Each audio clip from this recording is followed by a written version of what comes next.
korporatiewe vas en gebed, skuif God se seisoene. Nou die woord kronos, is die woord wat gebruik word, is die Griekse woord. Kronos word gebruik vir kronologies.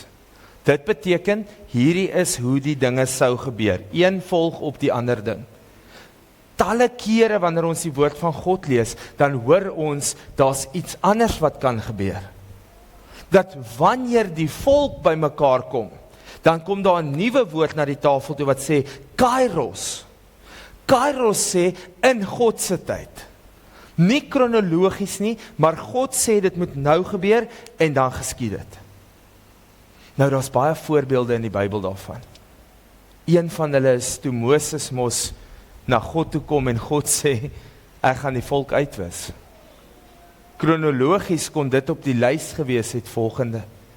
Met Ester waarna ons gaan verwys, kronologies was dit dat die volk uitgewis sou word. Dis hoe dit sou gebeur het, as niemand ingetree het nie, fokus mooi, want wanneer ons intree, dan kan die kronologiese proses wat sou plaasvind 'n omswaai kry.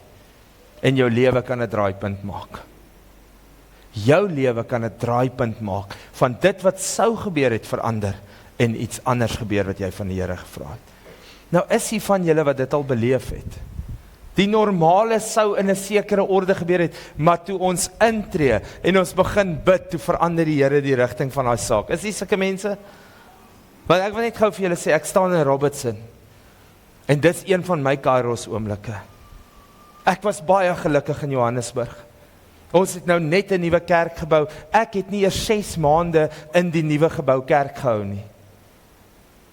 Kronologies sou ek daar oorgeneem het by my kollega. Maar omdat ons ingetree het en gesê het, Here, ons wil vir ons kinders 'n plek op die platteland gee om groot te word, het God ingegryp, kairos, alles draai en verander in een oomblik. Julle het my, nee, want julle sit, as julle my so kyk, herhaal ek, tot ek sien julle hoor wat ek sê. So dit is die kairos oomblik. Prediker 3 vers 1 sê, alles het 'n bepaalde uur, en vir elke saak onder die hemel is daar 'n sekere tyd. Dan kom ons in Daniël 9:3 waar ons hoor, daar kom 'n verandering, 'n draaipunt in kairos. Hy sê, en ek het my aangesig tot die Here God gewend, om hom te soek deur gebed en smeking, met vas en sak en as. En Daniël se situasie draai, toe hy begin het om saam te vas en te bid. Ek gaan nou kom by die nagmaalwoord, maar die Here sê gisterand vir my iets besonders.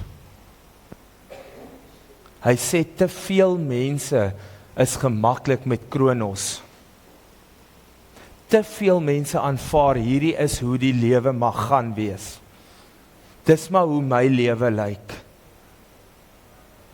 En die Here sê, ek wil kairos veroorsaak. Ek wil 'n draaipunt in een oomblik veroorsaak, laat alles verander. En Ester se storie was 'n kairos. Ester se storie was waar God 'n vrou ophef, op die regte tyd, en raai wat sy kon gesê het, nee. Sy kon gesê het, nee. Een van die, en, wag, ok, ek gaan dit maar sê. Imagine iemand anders het ja gesê wat nie so mooi soos Ester was. Daai een TikToker sê leliker as sonde. Dan sou die koning nooit haar raak gesien het nie. Dit was nie haar calling nie, dit was nie haar plek nie. Daar was een persoon om kronos te verander na kairos toe, maar sy kon dit nie alleen doen nie. Want sy sê toe vir die hele volk, en julle kan lees in Ester 4:16, go and gather all the Jews and fast for me, then I will go to the king. Sy kon dit nie alleen doen nie, maar sy was die enigste een wat dit kon doen. Hoor gou wat sê ek vir jou. Jou kairos oomblik kan net jy doen, maar jy kan dit nie alleen doen nie. Jy het mense om jou nodig om hierdie pad saam met jou te stap en kollektief saam met jou in te tree. So, ek gaan oor na die nagmaaltafel toe, so hierdie is deel van die woord. Gisteraand sê die Here toe ek gaan lê, en ek weet nou glad nie wat aangaan nie. Ek hoor die woorde en ek skryf dit toe hier onder neer op my notas, sonder die onderkant. Die Here sê, die Israeliete was 'n hele generasie wat die beloofde land gemis het, omdat hulle nie in eensstemming was met Moses en met die res van die volk nie. Ek sê, Here, maar as ek nou reg onthou in Numeri 14 en in Hebreërs sê dit, dat die volk het die beloofde land gemis weens ongeloof. En die Here begin skrif oopmaak in Numeri 14 en 16, hens dit nie op die bord is nie, want ek het dit nie neergeskryf toe nie. Gaan lees dit asseblief. Die volk het begin om Moses en Aaron uit mekaar uit te trek. Die volk het begin om vir Aaron te vra, waar is Moses? En Aaron was so moeg geweest dat hy vir hulle sê, wat wil julle hê? Hulle sê, ons soek 'n God wat ons kan sien. En hy sê vir hulle, goed, bring al julle juwele en hy maak die goue kalf.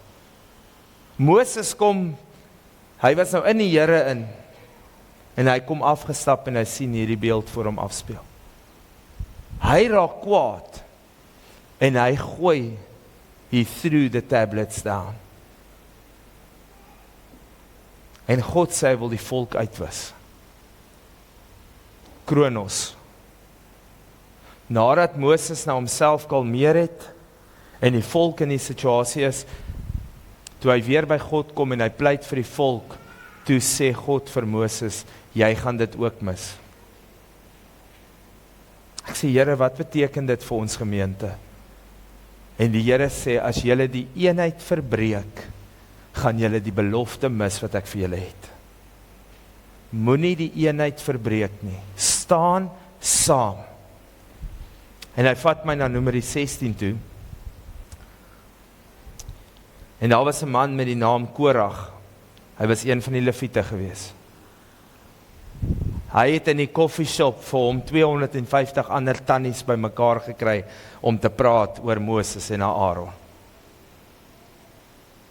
En hulle het toe begin om vir Moses te konfronteer, want hulle het 'n wig probeer inbring. En Moses sê toe vir hulle, die Here sê, julle moet julle 4 panne bring, dan moet julle 4 maak en dan gaan ons offers bring. Die volk teenoor Korag en sy 250 man. Toe hulle sit teenoor mekaar, toe word Korag se offer nie ontvang nie. Hoe weet ons? Dat die rook nie opgegaan het nie. En dit was 'n reukoffer. En God sê vir Moses, verwyder julle self van Korag en sy manne, want ek gaan hulle vernietig. Sê vir die volk, hulle moet wegkom van Korag af, want ek gaan hulle vernietig. En God vernietig vir Korag en sy 250 man. Oordat hulle die eenheid verbreek het van samesyn. Pas op waarmee jy besig is as jy in 'n gemeente betrokke is. En dit pas aan vir my by die nagmaal. Julle sien, dis groter as net om by my oor Tristan te praat of by Tristan oor my. Dis groter as om net by die kerkraad en oor my te praat en by my oor die kerkraad te praat. Hier is 'n eenheid. En ons moet dit bewaar met alles in ons. Want dit vat een persoon om verdeeldheid te begin saai. En wanneer hulle collectively by mekaar kom, sê ek vandag vir julle, die Here gaan julle uitwis. En julle gaan die beloofde land mis. Want dis die woord wat God vir my gegee het. Nou wat het dit met die nagmaal te doen?